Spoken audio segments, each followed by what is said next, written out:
වෙළඳපොළ තුල පොහොර හිගයක් නැහැ. මෙවර යලකන්නේ සඳහා යූරියා පොහොර අවශ්‍යතාවය විදිහට ගණනය කරලා තිබුණේ අස්තිමේන්තු කරලා තිබුණේ මෙට්‍රික් ටන් 1,50,000ක් පමණ. මේ වන විටත් මාර්තු මාසයේ සිට මේ දක්වා මෙට්‍රික් ටන් 1,15,000ක් පමණ යූරියා වෙළඳපොළට නිකුත් කරලා තියෙනවා. බණ්ඩි පොහොර අපි යලකන්නේට සැලසුම් කරලා තියෙන මෙට්‍රික් ටන් 20000ක් පමණ.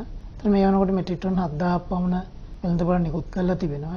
පසුගිය සතිය තුලත් වරායට යූරියා මෙට්‍රික් ටන් 21,000ක් පමණ ප්‍රමාණයක් ළඟා වෙලා තිබුණා. ඒවත් අපි ලැබුණු සැනින්ම වෙළඳපොළ කරා නිකුත් කරා පොහොර සමාගම් හරහා සමාගම් තුල පොහොර තොග පවතිනවා. එතකොට දැන් යූරියා අපි ගත්තොත් මෙට්‍රික් ටන් 16,000ක් පමණ දැනටමත් පොහොර සමාගම් තුල තියෙනවා.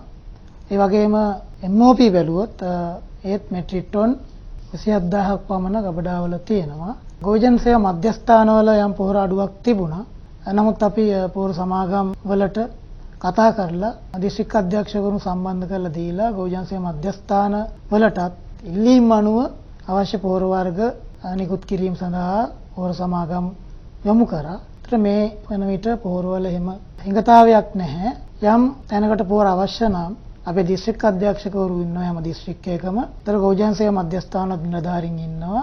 ඒ නිලධාරීන් අරහා දැනුම් දුන්නොත් අපිට මේ සමාගම් අරහා අවශ්‍ය යූරියා හෝ MOP පොහොර ලබා දීමට හැකියාව තියෙනවා. ඒ වගේම අඛණ්ඩව පොහොර ආනයනය සිදු වෙනවා. දැන් ලබන සතිය වෙනකොටත් යූරියා මෙට්‍රික් ටන් 20000ක පමණ තොගයක් ලැබීමට නියමිත පවතිනවා. පොහොර සමාගම් විසින් රජයේ සහ පෞද්ගලික පොහොර සමාගම් විසින් යූරියා මෙට්‍රික් ටන් 1,16,000ක් පමණ ආනයනය සඳහා අපෙන් අවසර ඉල්ලලා අපි අවසර දීලා තියෙනවා.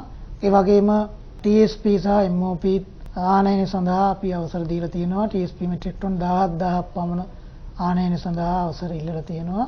ඒ වගේම බණ්ඩි පොහොර නැත්තම් MOP පොහොරත් මෙට්‍රික් ටන් 30,000කට වැඩි ප්‍රමාණයක් ආනයනයට අවසර දීලා තියෙනවා. පළ වෙලා තිබුණා විශේෂයෙන්ම අර ශෂි පැකට් කියන කතාවක් යූරියා පොහොර සම්බන්ධ. පසුගිය මාස මීට පෙර කාලය තුල යූරියා කිලෝ 50 මිටි අපනයනයේ චයිනා සමාගම් වලින් නතර කරලා තිබුණේ. ඒ නිසා අපි සමාගම් වලට උපදෙස් දුන්නා 9.5 කිලෝග්‍රෑම් බෑග් 9.5 බෑග් ආනයනටත් අපි අවසර දුන්නා. එතකොට මේ පැකට් වල 9.5 කියලා ගහලා තියෙනවා. ඒ බර ප්‍රමාණය හරි.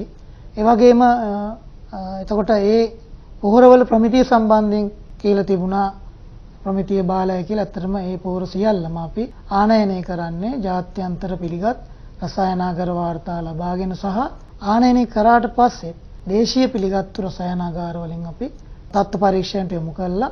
රසායනාගාර වාර්තා ලබාගෙන තියෙනවා. සහතික වෙනවා ඒ සියලුම පොහොරවල ජාත්‍යන්තරව සහ දේශීය ප්‍රමිතිය බලලා තමයි අපි අවසර දීලා තියෙන්නේ. ලෝක වෙළඳපොළ තුල පහුගිය කාලේ පොහොර මිල ඉහළ යාමක් දකින්නට තියෙනවා. ඒතකොට දැන් අපි කලින් යූරියා මෙට්‍රික් ටන් එකක් ඇත්තටම ඇමරිකානු ඩොලර් 425ක පමණ සීමාවේ තිබුණේ. මේ වෙනකොට 450 දක්වා ඉහළ ගිහින් තිබුණ පහුගිය ආපු පොහොර වරායට ළඟා වෙච්ච පොහොර මීට කලින් ගෙනාව පොහොර තොග. ඒ නිසා යම් වැඩිවීමක් තියෙනවා. ඒ තත්ත්වය තමයි දැනට දක්නට ලැබෙන්නේ.